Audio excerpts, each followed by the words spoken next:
Helpings for the Heart. The day the clock stopped. It was the grand century of knights and queens, Queen Elizabeth and her favorite escort, the Earl of Leicester. The year 1575. It was Lord Leicester's desire that the Queen visit his proud Kenilworth Castle in the Midlands of the British Isles.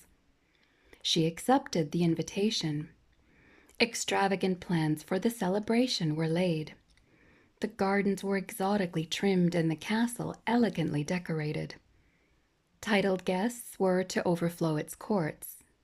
Lord Leicester had lavished a fortune on pageantry that excited the entire countryside. 11-year-old William Shakespeare might well have trudged the 13 miles from neighboring Stratford-on-Avon to mingle with the curious spectators.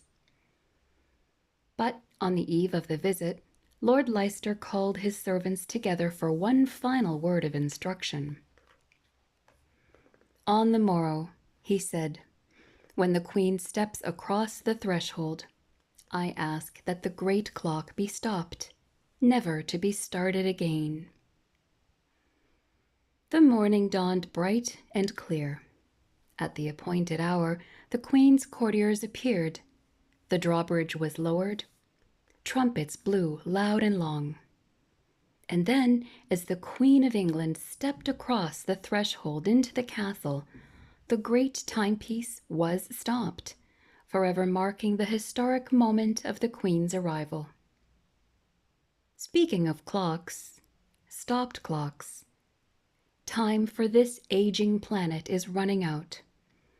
However graphic the story of Queen Elizabeth's visit to Kenilworth Castle, it is but an inadequate illustration of an hour soon to strike, when another monarch will step across the threshold, this time the threshold of the world.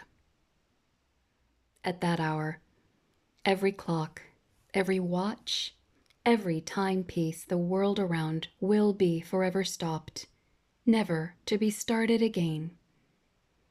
For at that moment, time will be no more. At that moment, when the Savior of our world steps across its threshold as King of Kings and Lord of Lords, time will melt into eternity.